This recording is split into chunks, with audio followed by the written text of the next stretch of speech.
Ek is Tom de Wet van Volksblad in Welkom. Ek is op die moordtoneel in Welkom saam met Puleng Motsoeneng, woordvoerder van die polisie. Puleng, wat het hier gebeur? The members of Welkom Crime Prevention were patrolling when they saw a suspicious motor vehicle. When they get closer to the car, they realize that somebody has been murdered, and that's when they alerted other members of the police. Therefore, it was discovered that the person who has been murdered is a police captain, Mohanwe Mabaso, who is working at Vehicle Identification Center in Welkom.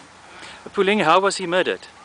Currently, we don't know the cause of death, but he had sustained injuries on his head. Also, it's suspected that he has been hit with the car because he also sustained injuries on his knees.